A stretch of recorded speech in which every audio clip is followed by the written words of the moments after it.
Guys, I was looking at a note I was writing for something like totally different, like live stream shows and like ADHD content. And for some reason, I wrote a note on there about being bullied in school and like, I think wanting to ask Susie and some other people about it if they ever encountered it because we both have had abusive relationships and narcissistic, blah, blah, blah, abuse and that kind of stuff. And toxic relationships we've been recovering from and healing and all that kind of stuff.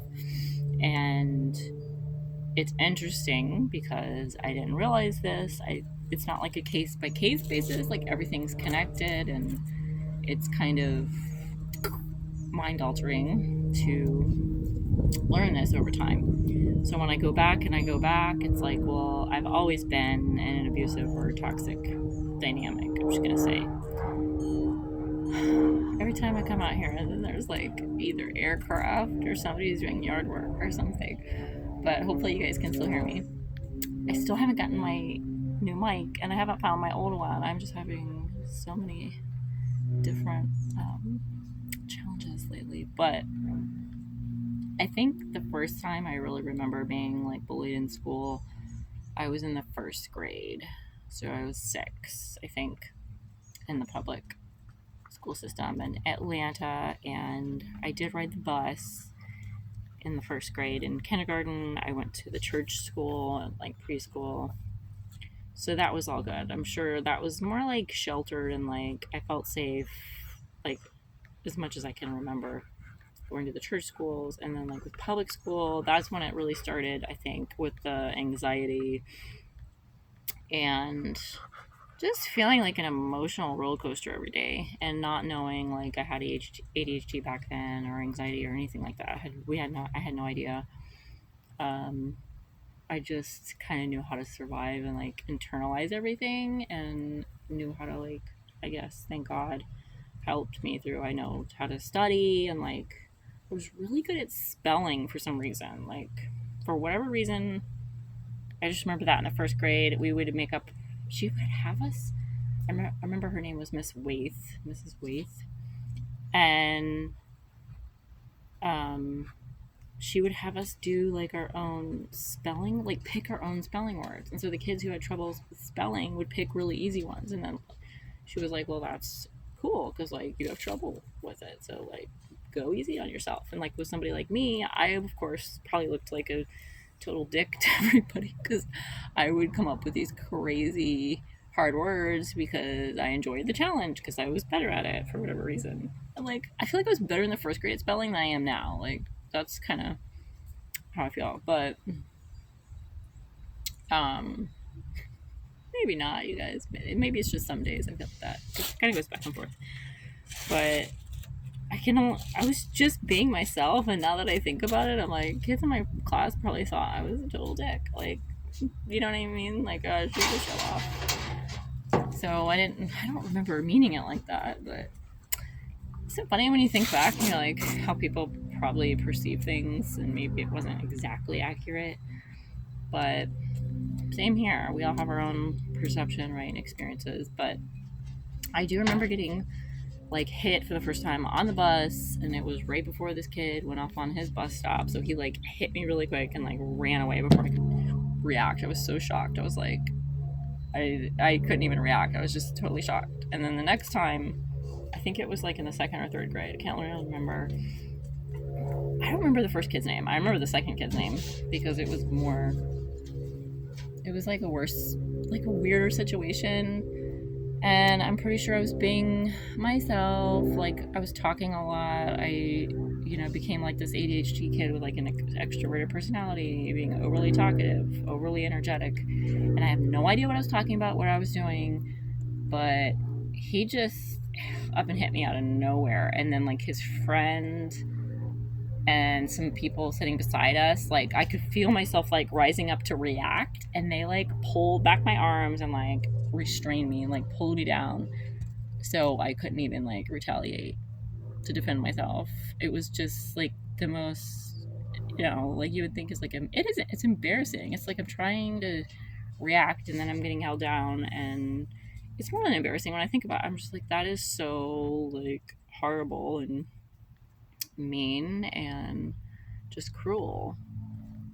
But it was like painted in the best way possible. And I feel like God really protected me because it could have came across like much darker and worse. And I feel like it was like painted. Sorry, there's stuff in my coffee. I'm like trying to pick it up. That's what I get for coming outside. But it was in the gymnasium. I remember like we would wait in PE, and this gym was so big at the school in Atlanta. You guys, there would be like tons of other classes in there. It was like an indoor gymnasium, but the light was coming in, so it was really well lit. But like the teachers couldn't see. I mean, they were all over the place, like switching from this class to that class, and like, okay, what are we doing for PE with this class and that? Like it was a lot going on, and so there was a lot of things that would be missed. And